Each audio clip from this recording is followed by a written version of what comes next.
Hey guys, it's Mark in the shop. Today we're going to go over digital calipers and how they measure. I prefer the digital calipers over the dial just because it's a lot easier to read, especially when you're trying to read, down to a 64th on this one.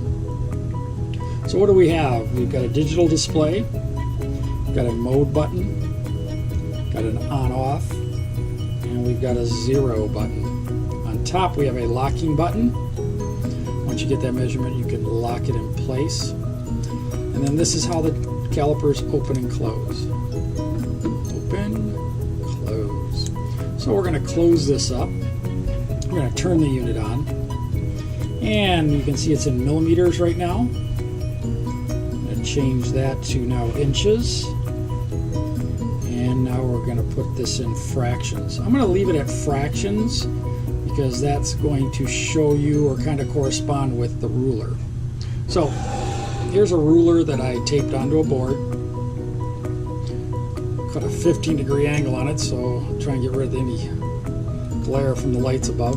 So we're going to put this on here. I'm going to make sure it's zeroed out again. I'm going to put the one end on the edge of the board, and we're going to open this up.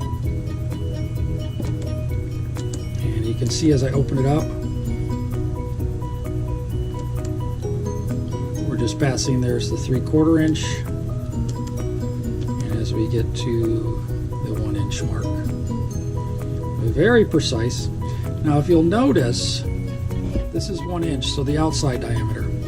On the other end this was moving, but the teeth are backwards on that, because that would be used to figure out the interior opening. So if you notice, that's still 1 inch there also. And then what you didn't see is on the end, bring it down here, this bar was moving out also.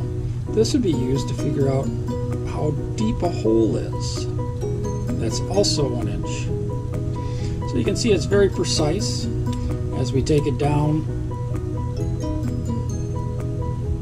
see 63/64ths, really very precise. So that's how a digital caliper measures. So you can do the diameter on the outside, the interior, or how deep the hole is.